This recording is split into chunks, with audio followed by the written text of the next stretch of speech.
이재명 민주당 대표의 선거법 위반 사건 1심 재판을 맡고 있던 서울중앙지법 부장판사가 며칠 전 돌연 사표를 낸 사건이 법조계는 물론 일반 국민에게도 큰 충격을 주고 있습니다.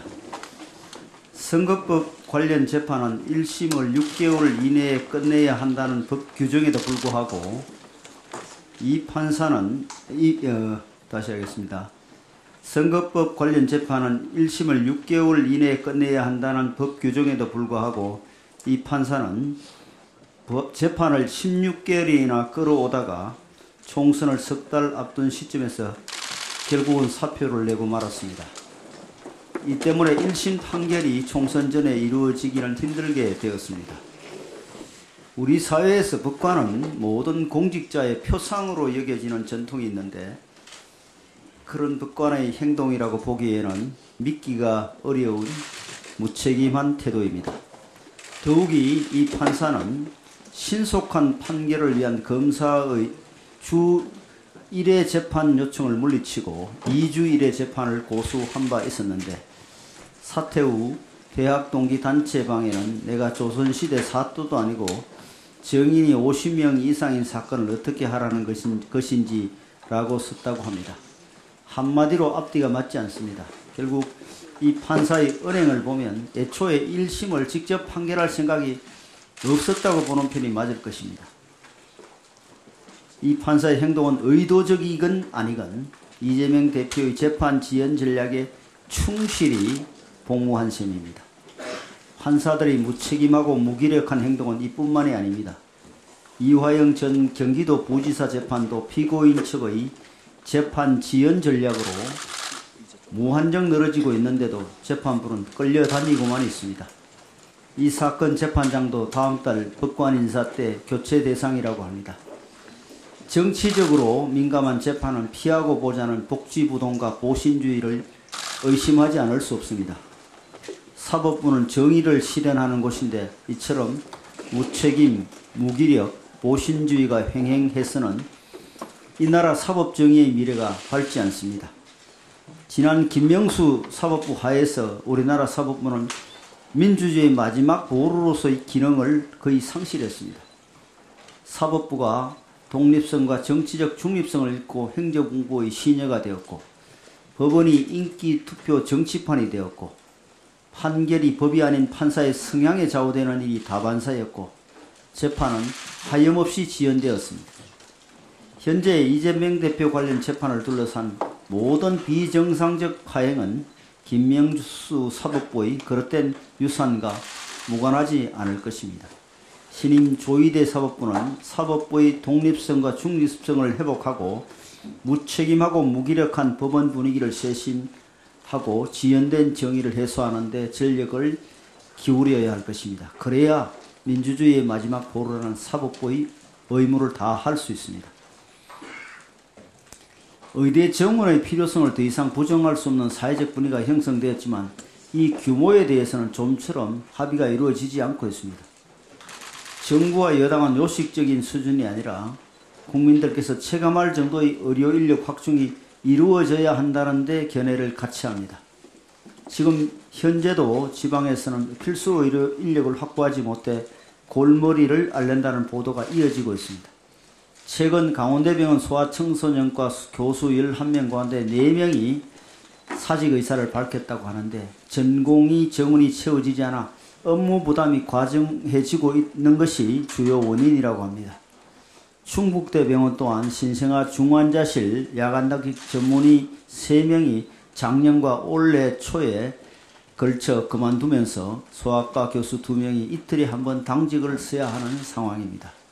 충북 단양군에서는 오는 7월에 문을 열 보건의료원에 근무할 응급의학과 전문의를 구하지 못해 파격적으로 4억 원이 넘는 연봉을 내걸어야 했습니다. 이처럼 산부인과, 소아청소년과, 흉부외과, 응급의학과 등에서 인력 공백 현상을 호소하는 목소리가 갈수록 커지고 있으며 지방의료기관에서 체감되는 분위기는 심각함을 넘어 절박함에 이르고 있습니다. 현재 정부는 의료 불균형 해소를 위해 다양한 정책을 마련 중에 있습니다.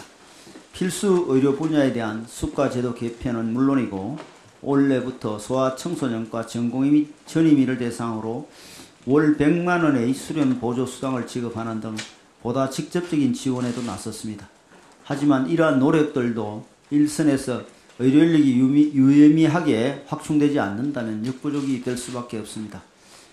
히포크라스 선서 첫마디가 의협은 인류에 대한 봉사임을 강조하는 문장인 것처럼 결국엔 국민을 생각해야 합니다.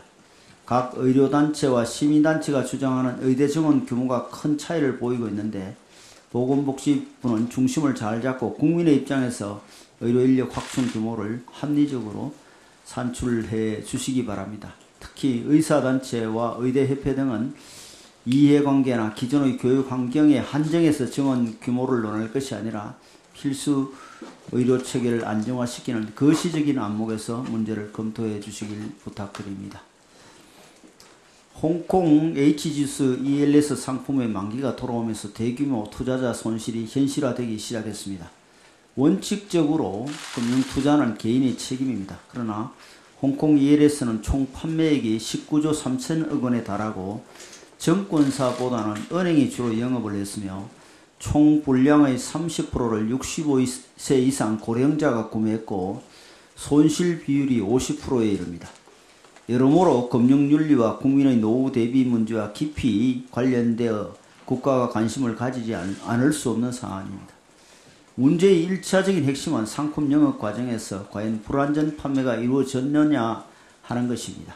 현재 투자자들은 언론 인터뷰를 통해 금융회사들이 충분히 안내하지 않고 서명을 유도했다거나 중도 해지를 못하도록 회유했다는 등의 고발을 쏟아내고 있습니다. 앞으로 금감원의 조사와 문제적 조정을 통해 불완전 판매 여부가 판결되겠지만 다시 하겠습니다. 앞으로 금감원의 조사와 분쟁 조정을 통해 불완전 판매 여부가 판별되겠지만 일각에서는 금융회사들은 대형 로펌의 도움을 받기 때문에 아무래도 개인 투자자들이 불리하다는 걱정이 나옵니다. 금감원은 힘없는 국민이 부당한 피해를 입는 일이 발생하지 않도록 한치의 치우침도 없는 공정함으로 투자자 보호에 최선을 다해 주시기 바랍니다. 그리고 더 근원적인 측면에서 홍콩 ELS 상품의 82%를 판매한 은행들이 법적 책임 외에 윤리적 책임을 다했는가도 되짚어 봐야 합니다.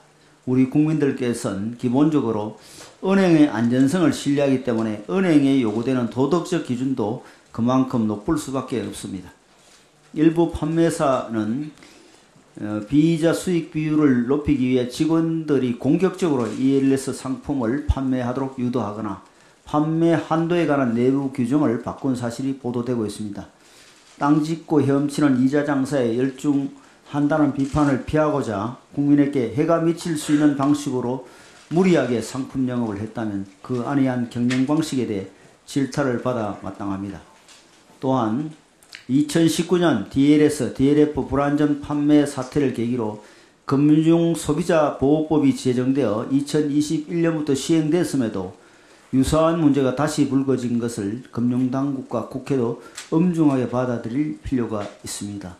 은행은 면피성으로만 고객보호 형식을 지키는 수준을 넘어 실질적으로 중산층과 서민이 재산을 안전하게 지킬 수 있도록 돕는 울타리가 되어야 합니다. 우리 국민의힘은 홍콩 ELS 사태가 공정하고 합리적으로 수습될 수 있도록 금융당국과 협력하고 은행이 국민의 신뢰를 저버리지 않는 상생금융기관이 되도록 지속적으로 관심을 기울이겠습니다.